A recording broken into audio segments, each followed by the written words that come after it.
Pembacaan firman Tuhan sebelum kita masuk kepada firman Tuhan diambil dari Khotbah di Bukit, Matius 5 ayat 1 sampai 12. Ucapan bahagia, demikianlah firman Tuhan. Ketika Yesus melihat orang banyak itu, naiklah ia ke atas bukit dan setelah ia duduk, datanglah murid-muridnya kepadanya. Yesus pun mulai berbicara dan mengajar mereka. Katanya, berbahagialah orang yang miskin di hadapan Allah, karena merekalah yang empunya kerajaan surga. Berbahagialah orang yang berduka cita, karena mereka akan dihibur. Berbahagialah orang yang lemah lembut, karena mereka akan memiliki bumi. Berbahagialah orang yang lapar dan haus akan kebenaran, karena mereka akan dipuaskan. Berbahagialah orang yang berbelas kasihan, karena mereka akan beroleh belas kasihan. Berbahagialah orang yang suci hatinya, karena mereka akan melihat Allah. Berbahagialah orang yang membawa damai, karena mereka akan disebut anak-anak Allah. Berbahagialah orang yang dianiaya karena kebenaran, karena merekalah yang punya kerajaan surga. Berbahagialah kamu jika karena aku orang mencela dan menganiaya kamu, serta menunjukkan segala fitnah kepadamu. Bersukacita dan bergembiralah, karena upahmu besar di surga. Sebab demikian juga telah dianiaya nabi-nabi yang sebelum kamu. Demikianlah firman Tuhan. Baik, saudara, kita akan berdoa. Kita akan masuk eh, kepada khotbah. Mari kita bersatu di dalam doa. Bapa Surgawi, terima kasih untuk pagi ini. Hambamu merendahkan diri di hadapanmu, menuntun, memohon belas kasihanmu untuk tuntunanmu ya Tuhan. Tolong hamba dalam memberitakan kebenaran firman-Mu, dan setiap benteng musuh, setiap pertahanan apapun yang mengganggu pemberitaan firman Allah dihancurkan, dipatahkan di dalam nama Tuhan Yesus. Tolong hamba dalam memberitakan kebenaran firman-Mu pagi ini. Dan hamba percaya siapapun orang yang ada saat ini Tuhan, yang sakit disembuhkan, sembari firman-Mu ini diberitakan. Yang berbeban berat akan diberi kelegaan. Di dalam nama Tuhan Yesus kami berdoa. Haleluya. Amin. Baik saudara, adapun judul khotbah saya pagi ini saya beri judul Rahasia di balik Rahasia kekuatan di balik kelemah lembutan. Wow. Bagaimana mungkin kelemah lembutan adalah kekuatan, saudara? Jadi ada banyak persepsi yang akan kita bahas saat ini, saudara, yang ternyata berbeda maknanya ya, saudara ya. Dengan ini saya berharap saudara bisa semakin paham, saudara ya. Baik, saudara, kita akan baca firman Tuhan. Kita ambil pembacaan firman Tuhan dari Matius, ya, Matius 11. Ya, saudara, saudara bisa buka dari Matius 11 ayat 25 sampai 30. Jadi sebelumnya Yesus berbicara tentang bagaimana dia mengecam beberapa kota sebelum dia masuk ke ayat ini, saudara ya. Ajakan juru selamat, ya ini juga bisa dibaca di Lukas 10 ayat 21 sampai 22 ya, saudara ya. Saya tadi saya baca itu gitu ya, saudara. Pada waktu itu berkatalah Yesus, "Aku bersyukur kepadamu Bapa, Tuhan langit dan bumi, karena semuanya itu engkau sembunyikan bagi orang bijak dan orang pandai, tetapi engkau nyatakan kepada orang kecil. Ya Bapa, itulah yang berkenan kepadamu. Semua telah diserahkan kepadaku oleh Bapakku, dan tidak seorang pun mengenal anak selain Bapa, dan tidak seorang pun mengenal Bapa selain anak. Dan orang yang kepadanya anak itu berkenan, menyingkapkannya. Marilah kepadaku semua yang letih lesu dan berbeban berat. Aku akan memberi kelegaan kepadamu. Pikulah kuk yang kupasang dan belajarlah dariku. Karena aku lemah lembut dan rendah hati, dan jiwamu akan mendapat kelegaan. Sebab kuk yang kupasang itu menyenangkan, dan bebanku pun ringan. Demikianlah firman Tuhan, saudara. Ini firman yang luar biasa ya, saudara ya. Saya sangat diberkati ketika mempersiapkan firman Tuhan ini. Saya beri rahasia kekuatan sejati di balik kelemah lembutan. Dan ketika saya mencari apa gambar yang paling tepat untuk menggambarkan ini, saudara, saya dikasih gambar singa yang tenang, saudara. Wow, saya langsung teringat Yesus.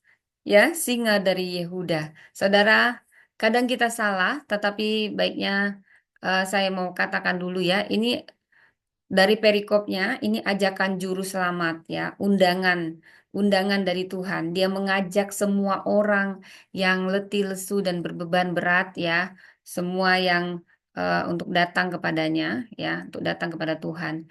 Dia menawarkan dan menyingkapkan karakternya yang lemah lembut dan rendah hati yang akan menolong kita semua saudara. Jadi kita akan bersyukur sekali dibimbing oleh Sang Maharaja, Maha Kudus ya, Yesus Kristus ya. Dia orang yang lemah lembut, bukan orang. Dia Tuhan yang lemah lembut dan rendah hati yang menawarkan kuk. Mungkin kita berpikir ini udah saya capek dikasih-kasih kuk lagi. Kenapa dibilang bohong itu? Masa sih dibilang kuk yang enak dan beban ringan. Nah, saya sebaiknya saya beli bikal. Jadi benar-benar semuanya berdasarkan firman. Kita gali firman dari sini ya. Nanti kita akan masuk kepada makna kelemah lembutan ya. Kalau kita membaca dari Matius 11 ya saudara, Matius 11 ayat 25. Pada waktu itu berkatalah Yesus, Aku bersyukur kepadamu Bapa, Tuhan langit dan bumi, karena semuanya Engkau sembunyikan bagi orang bijak dan orang pandai. Tetapi Engkau nyatakan kepada orang kecil. Jadi kita akan kupas dulu ayat per ayat. Ini Bapa, Yesus sedang berdoa pada Bapa, menyatakan syukurnya karena pewahyuan Allah tidak diberi pada orang yang merasa bijak. Bukan berarti orang-orang kecil, hanya orang-orang banyak juga orang kecil berhati kecil. Orang besar berhati besar. Jadi jangan lihat dari, oh ya ini hanya dinyatakan kepada orang kecil, orang miskin. Bukan, saudara ya. Jadi itu dinyatakan kepada orang yang tidak akan diberikan kepada yang sok-sokan, sok jago, sok bijak, sok tahu gitu ya, saudara. Tapi kepada orang kecil ya, nepois, bayi, anak kecil. Maksudnya bukan orang kecil, orang susah ya. Malah kita susah ngomong, saudara. Kalau sama orang susah juga nggak dipulihkan, karena mulutnya bisa lebih lebay sebenarnya, ya, saudara ya. Jadi saya juga harus hati-hati di sini, saudara. Maksudnya ya, saudara. Saya sambil minum ya, saudara.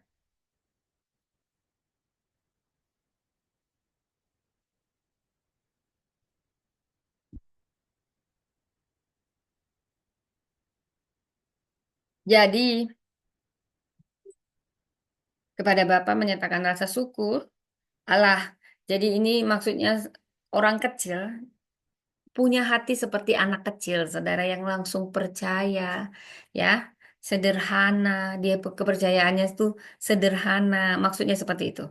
Jadi ahli Taurat, orang Parisi, bukan orang kecil, bukan juga orang besar.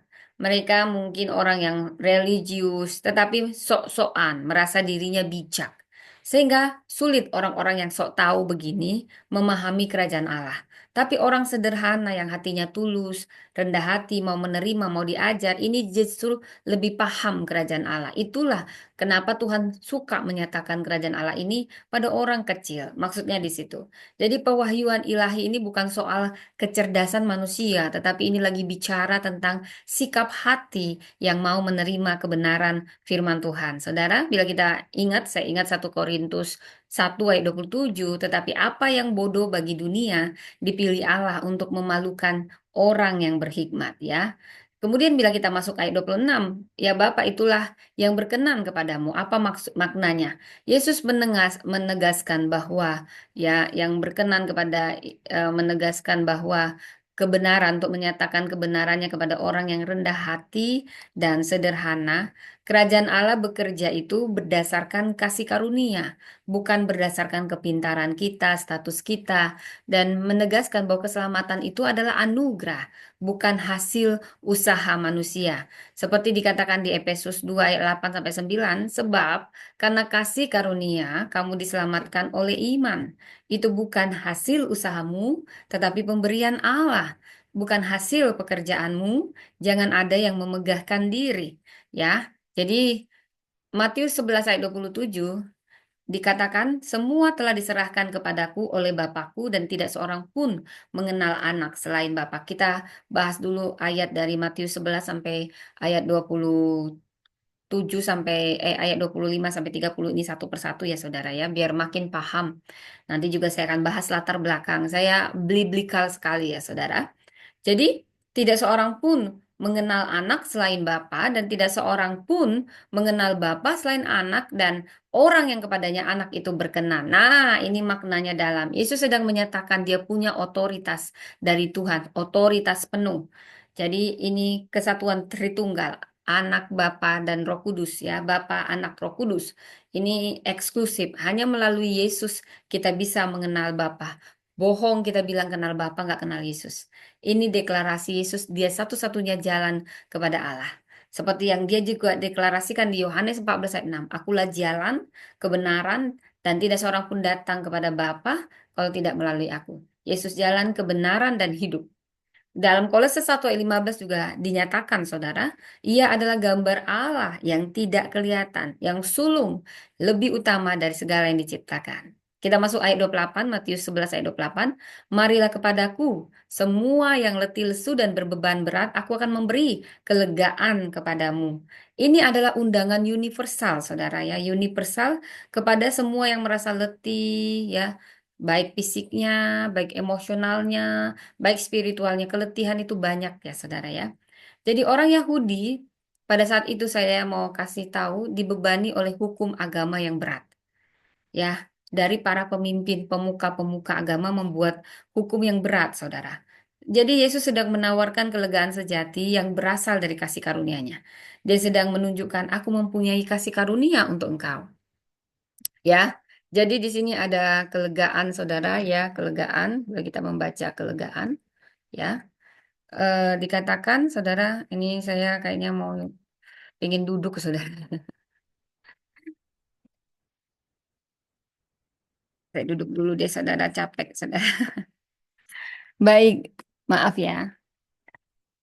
Oke, jadi dari sini kita juga belajar, saudara. Banyak hal yang perlu kita pelajari dari sini, ya. Eh, di sini aja deh ya. Maaf, maaf. Oke, oke, oke, oke, oke, oke, oke. Ya,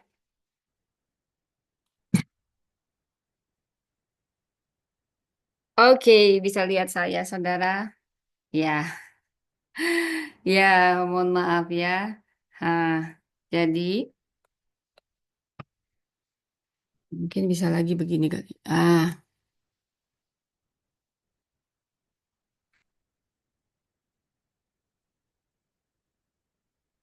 Shalom. Ibu Tuhan Yesus memberkati. Shalom ya, shalom ya. Ini sembari dua online ini, Zoom dan juga ah, saya juga masuk siaran langsung online-nya ya. Jadi mohon maaf kalau tadi saya harus perbaiki-perbaiki ya, saudara ya. Oke, kita bahas lagi. Jadi ini undangan universal, saudara ya. Undangan universal bagaimana Tuhan sedang menyatakan kasih karunia-Nya. Ya. Jadi luar biasa. Ya.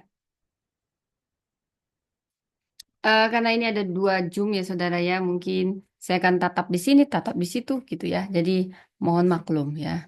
Tuhan Yesus memberkati juga. Apa kabar? Ya, kabar baik ya saudara ya. Oke, jadi ini undangan kepada setiap orang. Marilah datang kepadaku, semua kamu yang letih lesu dan berbeban berat. Aku akan memberi kelegaan kepadamu. Ini adalah undangan kepada setiap orang yang merasa letih. Seperti yang saya jelaskan, hukum agama pada saat itu sangat berat dari para pemimpin Yahudi, dari para pemimpin agama Yahudi ya, saudara ya, sangat berat. Sehingga banyak yang mungkin merasa nggak mampu, merasa nggak sanggup ya. Jadi malah bukannya menuntut jadi merasa tertekan gitu saudara ya. Jadi kata kelegaan dalam bahasa Yunani ini anafao. Jadi Yesus katakan, marilah datang kepadaku. Dia menawarkan kelegaan. Dia tahu kamu sesak untuk melakukan semua hukum Taurat ini, apalagi ditambah-tambah lagi. Gitu ya. Kan kita jadi ingat firman Tuhan di Mazmur 55 ayat 22 dikatakan, serahkanlah kuatirmu kepadanya, ia akan menopang engkau. Wah, lega kalau dengar ayat kayak gini. Dia memberi kekuatan kepada yang lelah dan menambah semangat kepada yang tidak berdaya. Kemudian kita masuk di Matius 11 ayat 29 ya saudara, dikatakan pikulah kuk yang kupasang dan belajarlah padaku karena aku lemah lembut dan rendah hati dan jiwamu akan mendapat ketenangan. Saudara, kuk ini apa? Kuk ini adalah kayu, alat kayu yang digunakan untuk mengarahkan dua ekor sapi ya saudara saat membajak. Jadi ini melambangkan ketaatan. Jadi cook itu bukan beban, justru itu suatu ketaatan, suatu disiplin yang akan mempermudah tercapainya tujuan. Yesus menjanjikan cook yang berbeda, ya, tapi konteksnya mirip-mirip gitu, saudara ya, karena dia membuat perumpamaan. Jadi ini cook yang memberikan kelegaan, bukan penindasan, kelemah lembutan dan kerendahan hati. Yesus adalah kunci kelegaan. Yesus bukan pemimpin yang menindas, tetapi gembala yang membimbing dengan kasih. Orang yang belajar dari Yesus akan menemukan ketenangan di dalam jiwanya. Jadi ingat firman Tuhan di Yesaya 42 ayat 3 berkata, saudara, bulu yang patah terkulai tidak akan diputuskannya dan sumbu yang pudar nyalanya tidak dipadamkannya. Mari dalam Filipi 2 ayat 5 sampai 8 juga kita dinyatakan supaya kita itu hidup bersama menaruh pikiran perasaan dalam Kristus Yesus yang rendah hati, mengosongkan dirinya mengambil rupa seorang hamba. Kemudian kita masuk dari Matius 11 ayat 30. Sebab kuk yang kupasang itu enak dan bebanku pun ringan. Artinya mengikut Yesus bukan berarti nggak ada tantangan, saudara. Ada, hidup ini ada tantangan ya. Lu mau ikut siapapun ada tantangannya. Tetapi Yesus yang menanggung beban berat kita, saudara. Yang menanggung beban kita sehingga hidup kita ini tidak menjadi beban yang memberatkan. Percayalah, di dalam Yesus ada jalan keluar. Makanya katanya enak. Kalau kita gali dalam bahasa aslinya dari Yunani itu kretos, krestos ya. Artinya baik, pas, nyaman. Jadi kuk Yesus itu bukan alat penindasan, saudara, tetapi alat yang membimbing. Jadi jangan bayangkan kuk, aduh, aduh ini menindas. Bukan, ini membimbing. Membimbing dengan kasih dan kelembutan. Ini senjatanya. Membimbing dengan kasih dan kelembutan. Nah, nanti kita di sini membahas rahasia kekuatan di balik kelemah lembutan ya. Jadi beban Yesus ringan karena ditopang oleh kasih dan kekuatannya. Seperti kata firman di Mazmur 23 ayat 1 sampai 3, Tuhan adalah gembalaku, takkan kekurangan aku. Ia membaringkan aku di padang yang berumput hijau dan menyegarkan jiwaku, membimbing aku ke air yang tenang. Nah, jadi kuk itu adalah bentuk bimbingan, ketaatan dengan kasih dan kelembutan ya. Saudara, apa yang bisa kita simpulkan dari Matius 11 ayat 25 sampai 30 ini? Ajakan Yesus ini adalah undangan kasih, saudara ya. Yesus mengundang semua orang, nggak peduli latar belakangnya, siapa aja yang letih, yang berbeban berat, boleh datang pada Yesus. Yesus memberi kelegaan sejati, saudara. Bukan sekedar istirahat fisik, saudara, tetapi damai yang dalam bagi jiwa kita. Dan Yesus mengajarkan kelemah lembutan dan kerendahan hati inilah kunci dalam damai adalah memiliki karakter seperti Yesus. Kuk Yesus tidak berat, tetapi membawa hidup yang berbuah, tidak menindas, tetapi membimbing kita dalam kasih dan anugerah. Bila kita membaca dari Yohanes 16 ayat 33, dalam dunia kamu menderita penganiayaan, tetapi kuatkanlah hatimu. Aku telah mengalahkan dunia. Nah, inilah saudara rahasia kekuatan di balik lemah lembutan Yesus ya. Jadi kita belajar dari Yesus yang juga memikul beban tetapi yang juga menopang kita. Tadi saya sudah sampaikan latar belakangnya. Jadi ini bila kita baca dari Matius 11 ayat 25 sampai 30 ini saudara, ini Yesus menutup suatu bagian besar dari pelayanannya di Galilea. Bila kita balik ke Alkitab saudara ya, perikopnya. Jadi saya suka membaca itu kalau mengambil khotbah apa ayat sebelumnya dan ayat sesudahnya. Jadi menjelaskan secara detail nggak asal comot. Jadi karena ini ayat nggak boleh asal comot sini asal comot ini tidak. Kamu harus tahu konteks ya konteks. Jadi ini ajakan juru selamat ini di Matius 11 ayat 25 sampai 30 ini mengundang semua orang yang letih lesu. Tadi saya sudah katakan. Jadi kita akan lihat dulu konteks historis budaya ya dari historis penolakan terhadap Yesus masuk ke ayat ini, kita lebih dulu akan melihat bagaimana Yesus menegur kota-kota di Galilea yang menolak bertobat. Meskipun telah melihat banyak mujizat tapi dia menolak bertobat. Jadi ditegur oleh Tuhan Yesus ya saudara ya, ditegur. Kemudian dia katakan ya, itu di Matius 11 sebelum ayat yang 25 itu ayat 11 20 sampai 24 dia menegur atau mengecam keras kota Korazim, Betsaida, Kapernaum. Ini saksi langsung atas kuasa Yesus. Tetapi mereka tetap keras hati tidak percaya. Ini kota apa? Ini pusat pelayanan Yesus ya, tapi mereka menolak bertobat. Galilea. Galilea adalah pusat pelayanan Yesus. Ada kota Korazim, Betsaida, Kapernaum. Ya, tapi orang menolak bertobat. Nah, tetapi dia malah memuji kota-kota kafir, saudara. Seperti Tirus, Sidon, Sodom, dan Gomora. Wah, itu kan malah lebih dipuji Yesus daripada Korazim, Betsaida, saudara ya. Ini perbandingannya. Yesus menyebut itu akan bertobat jika melihat mujizat yang sama. Jadi maksudnya begini, ini kata kota-kota kafir ya, Sodom dan Gomora. Tetapi Yesus tahu kalau mereka melihat mujizat yang kulakukan sama seperti yang sudah kulakukan, mereka pasti percaya walaupun mereka penuh dosa.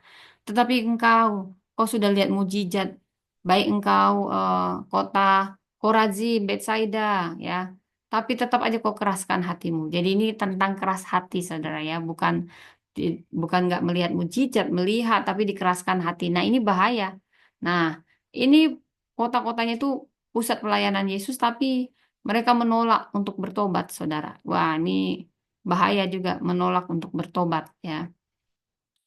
Jadi ini hati yang keras yang membuat orang nggak mau bertobat. Sombong, saudara. Bila kita beralih dari ini bisa sama dengan sok bijak, itu sombong. Pintar, sok pintar ya. Kalau beneran pintar dia nggak akan kayak gitu. Dia hanya merasa sok pintar. Tapi sesungguhnya tidak beneran pintar. Oke, ini saya kayak agak masuk angin, saudara. Saya minum dulu ya.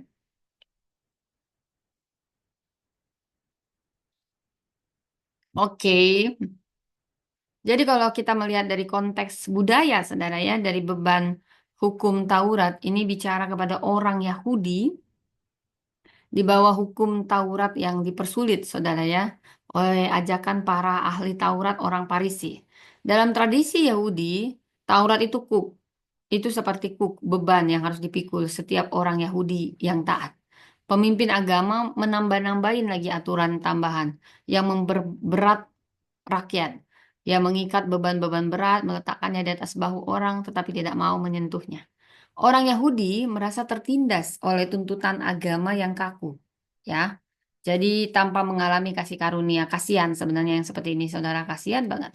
Jadi Yesus datang bukan sebenarnya untuk nambahin beban, tapi justru untuk mengangkat beban kita, memberi kelegaan. Mari kita bahas dari konteks teologisnya dulu ayat ini.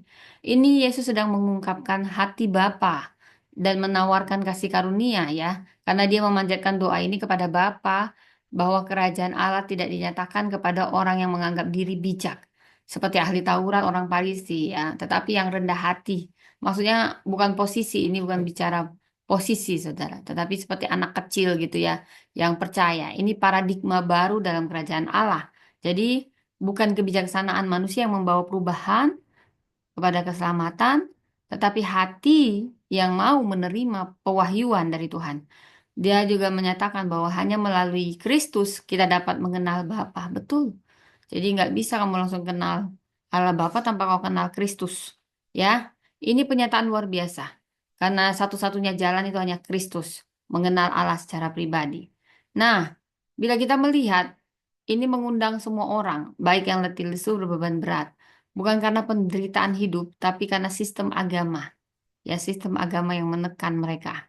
Jadi Yesus menawarkan kuk yang ringan berbeda dengan kuk agama yang berat. Maksudnya gitu ya. Jadi ini seperti perumpamaan, saudara ya.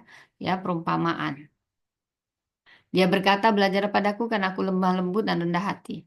Ini menunjukkan pelayanannya bukan tentang hukum yang kaku, tetapi kasih dan anugerah Tuhan. Saudara, apa yang bisa kita simpulkan?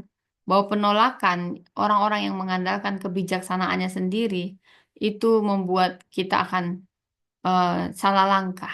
Yesus yang menawarkan keselamatan kepada setiap kita yang demikian. Jadi ini pewahyuan tentang siapa Allah sebenarnya, pembebasan dari kuk agama yang berat. Ini maksud dari ayat ini, saudara ya. Jadi Matius 25 ini paling indah di Injil karena menawarkan kelegaan, kasih karunia, penuh kasih ya. Jadi pikulah kuk yang kupasang. Dah, Yesus mengajak kita mengambil kuk, tetapi juga mengatakan bahwa kuk itu ringan. Apa sih ini maksudnya? Apa kaitannya? Kuk dalam bahasa konteks Alkitab itu zigos, yugos. Alat kayu ini dipasang di leher dua ekor sapi. Ini mengarahkan mereka saat membajak, ya, saat membajak. Dalam budaya Yahudi, kata kuk simbol beban atau kewajiban. Kuk dalam hukum Taurat, orang Yahudi menyebut hukum Taurat ini sebagai kuk yang harus dipikul. Imamat 26 ayat 11. Tetapi dalam kenyataan kuk ini menjadi berat karena ditambah dengan aturan manusia.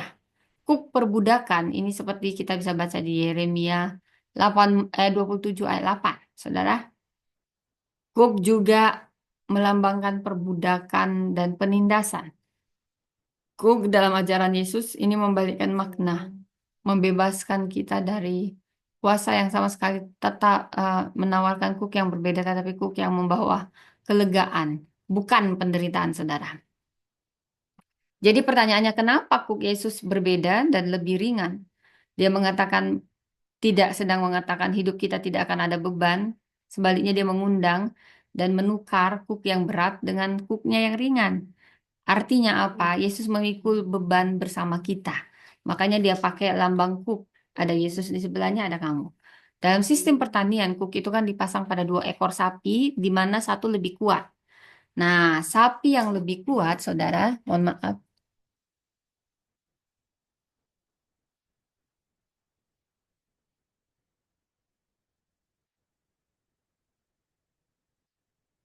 Oke, jadi kita pahami dulu ya. Jadi ini sapi yang lebih kuat akan menuntun dan membantu menarik beban sapi yang lebih lemah. Jadi ini gambaran indah tentang Yesus. Saat kita mengambil kuk, dia berjalan bersama kita, memikul beban kita, memberi kita kekuatan. Makanya dikatakan serahkanlah segala khawatirmu kepada Tuhan. Maka ia akan menopang engkau. Kuk Yesus ini kasih, bukan hukum yang menindas. Hukum Taurat menindas. Hukum kasih bukan. Jadi hukum Taurat, para ahli Taurat itu menambah beban moral, spiritual yang berat, saudara. Nah, Yesus tidak datang untuk membebani dengan hukum tambahan, tetapi mengundang kepada hubungan kasih. Badannya, perintahnya itu tidak berat, saudara. Kita perlu taat aja, taat ya, taat. Karena itu bukan beban yang menyiksa, tapi justru kelegaan. Kelegaan yang membebaskan. Wah, inilah lembutnya. Kelemah lembutan Yesus membuat kuk itu nyaman. Nah, di sini kita belajar rahasia kekuatan dari kelemah lembutan ya. Kata kuk yang enak dalam bahasa Yunani, Krestos, itu baik, menyenangkan, pas, cocok. Kuk yang pas itu nggak nyakiti, saudara, tapi membantu kita berjalan lebih efisien. Karena Yesus lemah lembut, dia tidak akan memaksa kuk yang berat, seperti orang Farisi. Tetapi kuknya diatur dengan kasih dan kelemah lembutan. Diatur dengan kasih dan kelemah lembutan. Jadi saudara, sehingga kita tidak tertindas, ya, tetapi mendapat kelegaan. Nah, apa benang merahnya, rahasia beban yang ringan? Bila kita membaca di balik kelemah lembutannya, kuk yang dia berikan itu sebenarnya ringan. Karena apa? Karena dia berjalan bersama kita. Kita tidak sendirian menanggung beban. Maka ringan. Dia tidak menekan dengan aturan, tetapi membimbing dengan kasih. Inilah kelemah lembutan. Tidak menekan, tetapi membimbing. Kelemah lembutannya membuat kus itu pas dan nyaman. Makanya belajarlah padaku karena aku ini lemah lembut. Nah, jadi bukan karena Yesus ngomongnya lemah gitu ya. Pasif bukan. Ini bukan soal cara fisik ya saudara. Ini lebih kepada sikap hati yang mau dituntun ya. Saat kita belajar lemah lembut, rendah hati, kita menemukan bahwa kehidupan dalam Kristus itu bukan beban yang menyiksa, tetapi perjalanan yang penuh kasih karunia dan kelegaan. Ya saudara.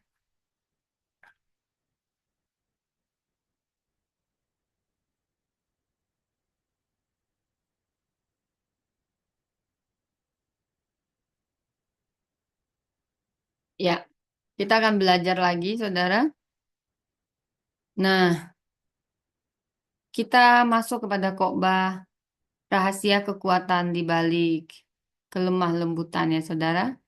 Jadi tadi saya sudah itu baru pemaparan tentang konteks saudara ya, pemaparan tentang eh, apa sih maksudnya cook, apa maksudnya ini itu masih latar belakang lah. Nah, tetapi yang menjadi yang utama bagi kita sekarang ini ya ini saudara ya. Bila kita membaca dari yang tadi ya, rahasia kekuatan di balik kelemah lembutan. Seringkali dunia ini ngajarin yang berbeda, saudara. Untuk menjadi kuat, seringkali orang harus berpikir dia harus tegas. Ya, tegas itu penting juga, tapi juga bukan keras ya. Keras, dominan, nah itu.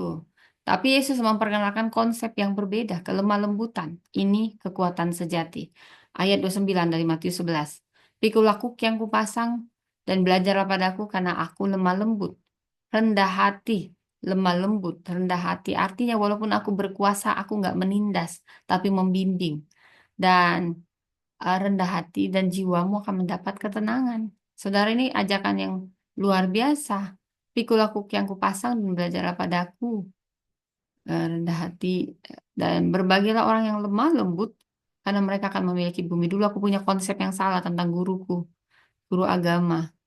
Dulu aku sekolahnya di swasta, saudara. Jadi aku pikir kalau misalnya maksudnya ini kelemah lembutan apa ngomongnya lembut itu ya kayak ibu ini, makanya banyak orang suka sama dia. Oh, ini maknanya artinya kelemah lembutan. Bukan, saudara. Ternyata bukan.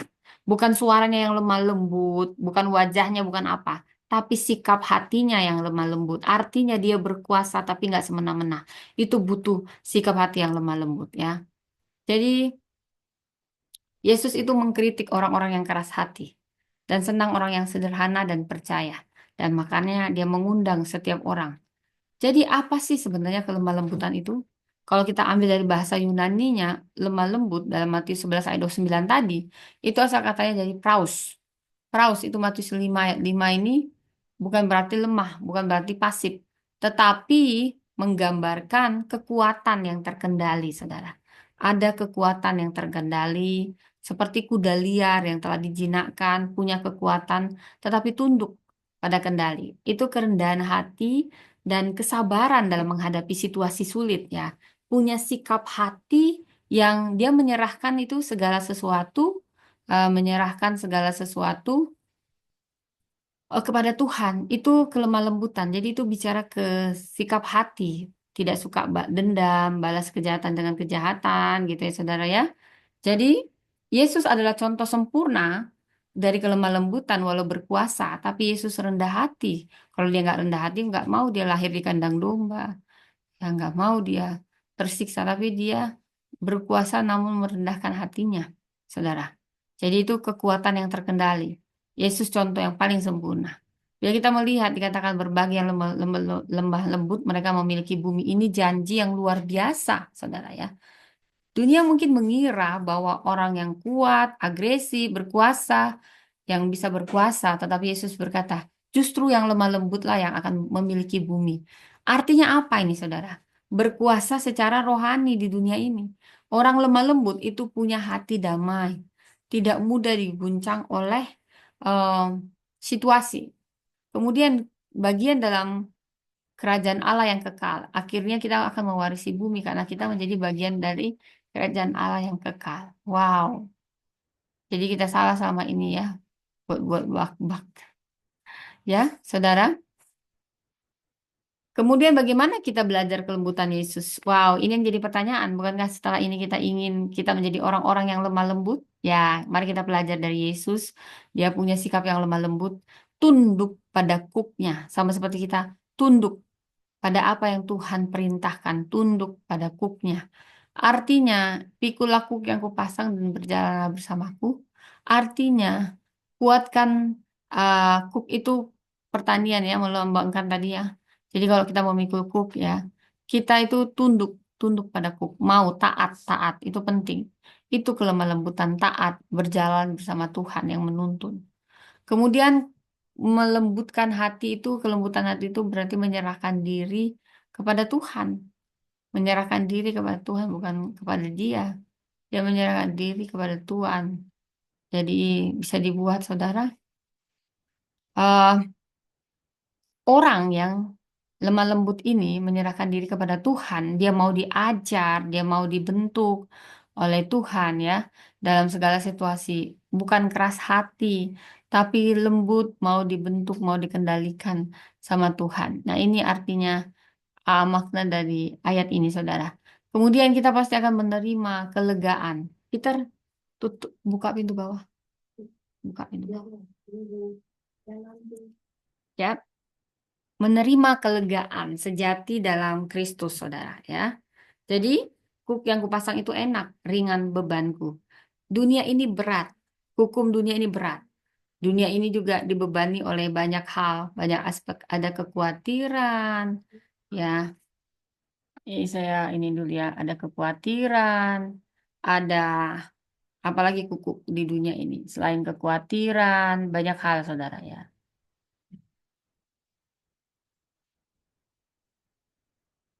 Ya,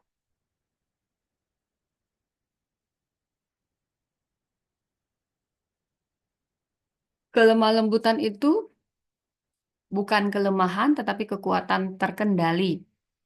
Yesus teladan kelemah lembutan sejati. Maha kuasa, tapi penuh kasih, rendah hati, itu kelembutan sejati. Kelemah lembutan yang sejati. Lemah lembut itu memiliki bumi. Karena yang baik dalam damai di dunia, dia dapat warisan kekal. Ya, warisan kekal berarti memiliki bumi. Kelemah lembutan itu memang bukan sifat alami kita, tapi bisa dipelajari bila kita mau belajar dari Kristus ya, saudara ya. Jadi apa sudah belajar saudara bisa menjadi orang yang lemah lembut ya. Yesus mengundang semua kita, mari kepadaku semua yang letih lesu, aku akan memberi kelegaan. Nah, lemah lembut kita belajar dari kelemah lembutan Yesus. Karena ini yang akan memiliki bumi. Berbahagialah yang lemah lembut karena mereka akan memiliki bumi. Saudara, yang jadi pertanyaannya, ini kan dari kata praus, ya terkendali, digunakan dalam konteks seekor kuda liar. Orang yang memiliki kuasa tetapi tidak menggunakannya dengan kasar atau arogan itu orang yang lemah lembut. Orang yang sabar, tidak mudah marah, menyerahkan segala sesuatunya kepada Tuhan, itu orang yang lemah lembut ya saudara ya. Jadi luar biasa firman Tuhan ini saudara.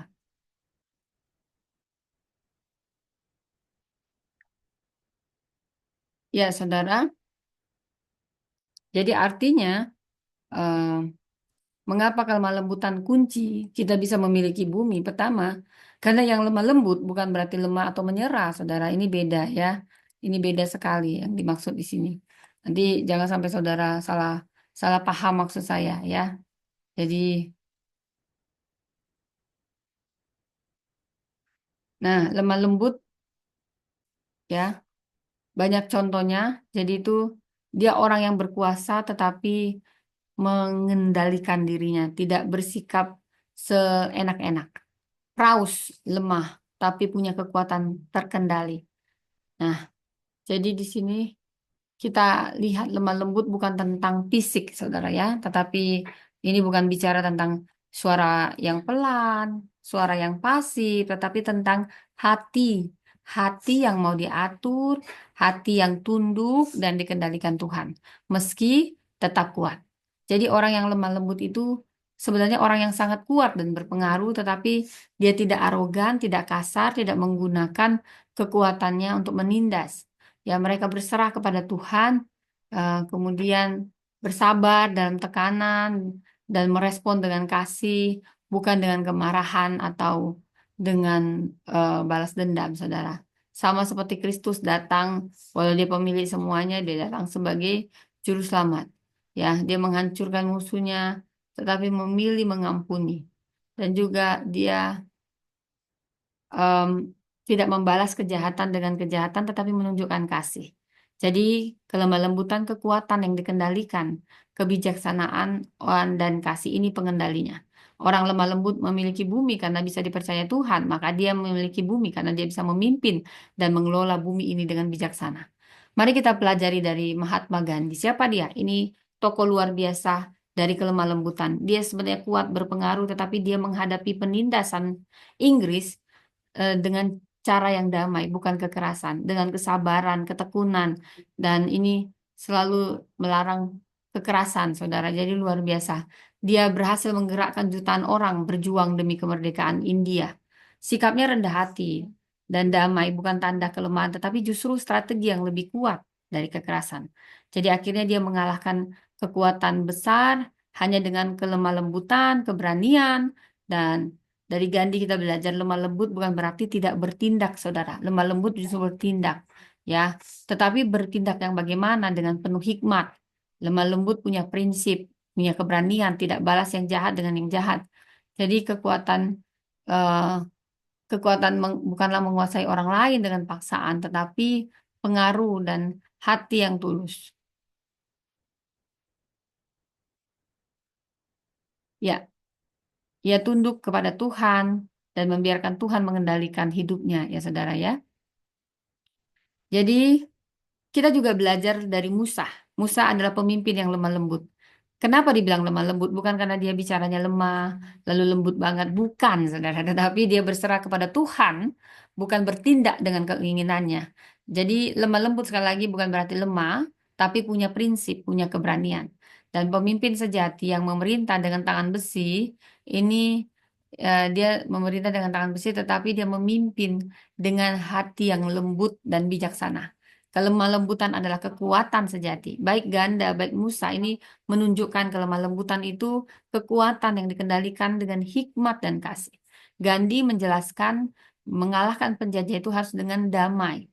Ya, Musa mengajarkan bangsa Israel dengan penuh rendah hati dan ketergantungan dari Tuhan. Jika dunia mengajarkan bahwa ada orang yang kuat, ya, yang keras, yang dominan, yang agresif, firman Tuhan justru menyatakan yang sebaliknya, yang lemah lembut itu. Dia berkuasa tapi tidak menindas, tidak semena-mena. Jadi Yesus bilang, jadi apa rahasia? Rahasia, ya, bila kita melihat dari Matius 5, berbahagialah memiliki bumi. Pertama, rahasianya saudara, kelemah lembutan adalah kekuatan yang dikendalikan, ya saudara. Lemah lembut praus bukan berarti lemah, tapi seperti kuda liar yang dijinakkan, tunduk pada penunggangnya. Yesus adalah raja yang berkuasa yang telah dijinakkan, tetap kuat, tetap tunduk, ya.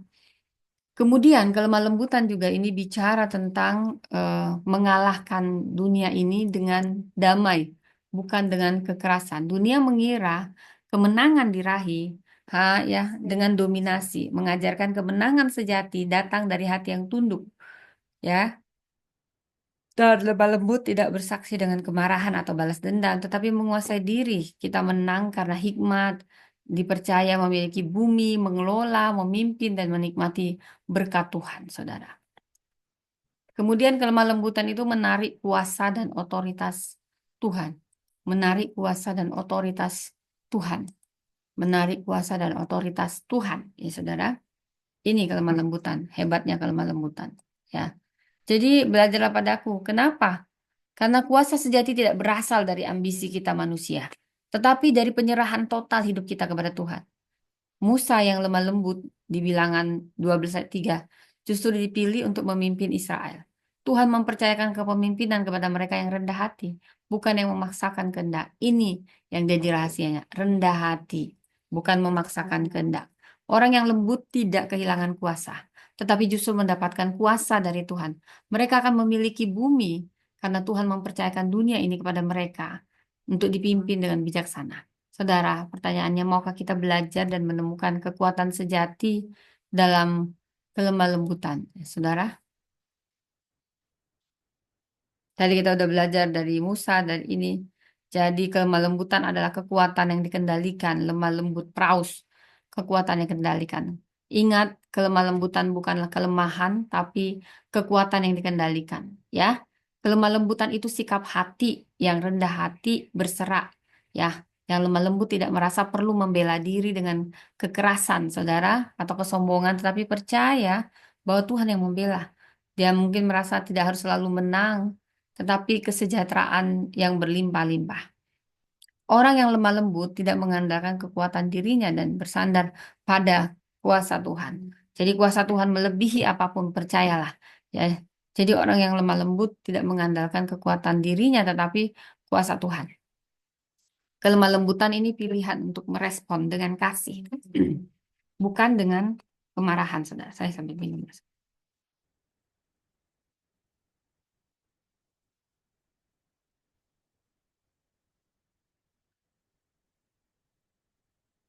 Maaf ya, saudara ya. Kelemah lembutan itu pilihan untuk merespon dengan kasih, bukan dengan kemarahan. Kelemah lembutan tidak berarti tidak bertindak lemah lembut aja, tetapi bagaimana kita bertindak dengan memilih cara yang benar dalam bertindak. Orang lemah lembut tahu harus kapan dia diam, kapan dia bicara, kapan dia bicara dengan hikmat. Jadi seperti yang dibilang di Kolose 3 ayat 12, kenakanlah belas kasihan, kemudian kemurahan, kerendahan hati, kelemah lembutan, dan kesabaran. Kelemah lembutan itu seni. Seni untuk menang tanpa bertarung. Seni seperti seni mengalahkan kebencian dengan kasih. Jadi kelemah lembutan menurut Alkitab justru seseorang yang punya kekuatan yang dia kendalikan. Hatinya berserah dan sikapnya penuh kasih. Ini sebabnya Tuhan berkata bahwa orang yang lemah lembut akan memiliki bumi, saudara ya. Karena mereka bisa dipercaya untuk memimpin dan membawa damai. Jadi saudara, maukah kita belajar kelemah lembutan Yesus? Ini rahasianya. Jadi seperti singa, saudara ya. Kita bisa lihat singa. Saya bisa kasih, singa itu tenang. Singa itu melambangkan kekuatan yang terkendali, kelemah lembutan yang penuh kuasa. Jadi singa ini bagus sekali untuk jadi uh, makanya Yesus disebut singa dari Yehuda. Nah, karena singa ini dia itu lemah lembut. Kenapa saya bilang? Dia punya kuasa, tapi dia bertindak hati-hati ya, tapi bukan semuanya ya. Jadi itu bukan berarti nggak ada batasan, ada saudara harus ada batas ya. Jadi lemah lembut itu tentang berserah pada Tuhan, bukan bertindak dengan keinginan kita. Lemah lembut artinya bukan lemah, tapi punya prinsip, punya keberanian, saudara. Ini firman yang luar biasa ya, saudara ya. Rahasia dari kelemah lembutan ini, saudara ya. Dan saya juga ingin tahu orang yang lemah lembut itu bukan lemah, tapi orang yang punya hati tenang. Hatinya tenang, tidak terguncang oleh dunia. Dia menjalani hidup dengan rendah hati, penuh kasih. Dia berserah kepada Tuhan, ya, berserah kepada Tuhan dalam setiap situasi. Nah, Yesus adalah tokoh yang paling luar biasa. Jangan andalkan kekuatanmu sendiri, tetapi serahkan hidupmu kepada Tuhan. Jangan gunakan kekerasan atau ambisi duniawi untuk mendapatkan kuasa, tetapi justru hiduplah dengan damai, saudara. Nah, itu tadi firman Tuhan tentang lemah lembut. Oke, saudara, sekian firman Tuhan. Mari kita berdoa. Bapa, ajari kami lemah lembut. Tenang, mau dibimbing. Kami juga mau memikul kukmu. Bersama-sama dengan Engkau memikul kuk itu. Supaya beban kami ringan. Engkau mengajari kami tentang bagaimana supaya gorden ini cantik. Terima kasih Tuhan untuk semuanya. Semua kebaikan kemurahan-Mu. Ajari kami Tuhan untuk bisa memanfaatkan setiap waktu dengan bijaksana. Terima kasih Tuhan atas kasih. Terima kasih Bapak. Berkati orang-orang yang ada di sini yang mungkin sedang belajar tentang kelemah lembutan, biar kami menjadi orang yang lemah lembut dan namamu yang ditinggikan, diagungkan. Di dalam nama Tuhan Yesus, kami mengucap syukur. Haleluya, haleluya. Amin, amin, amin, saudara. Baik, saudara, kita mari berdoa doa yang diajarkan Tuhan Yesus, doa Bapa kami. Bapa kami yang di surga, dikuduskan namamu, datang kerajaanmu, jadi kehendakmu, di bumi seperti di surga. Beri kami pada hari ini makanan kami yang secukupnya, dan ampunilah kami akan kesalahan kami. Seperti kami juga mengampuni orang yang bersalah kepada kami. Dan jangan membawa kami ke dalam pencobaan, tapi lepaskanlah kami daripada yang jahat. Karena Engkau yang punya kerajaan dan kuasa dan kemuliaan sampai selama-lamanya.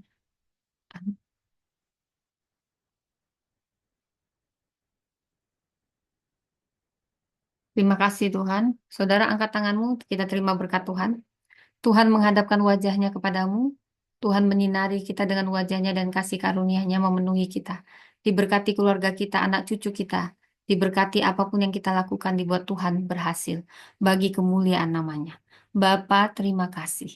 Bapa terima kasih. Bapa terima kasih. Bapa di dalam surga, ku berterima kasih. Amin, amin, amin, amin. Terima kasih saudara ya. Terima kasih sudah sabar dan kita jumpa nanti hari Kamis, ini hari Kamis, hari Sabtu saudara ya dengan topik yang baru, topik yang menarik. Amin, amin. Ya semua yang sudah masuk ya, kita semua bersaudara di dalam Tuhan. Saya mengampuni apapun perkataan saudara, saya bisa maklum. Inilah yang disebut lemah lembut ya. Berkuasa untuk memaki tetapi mengendalikan diri, itu lemah lembut. Oke, Tuhan memberkati. Sampai jumpa yang di Zoom, sampai jumpa juga yang di TikTok, sampai jumpa juga yang akan mendengarkan ini juga di YouTube. Jadilah orang-orang yang lemah lembut seperti Yesus. Dia berkuasa tetapi dia lemah lembut, saudara. Karena itu rahasia kita, itu rahasia kekuatan kita, kelemah lembutan. Dia tidak semena-mena, ya saudara ya. Itu yang akan memiliki bumi, ya. Oke, Tuhan memberkati. Bye.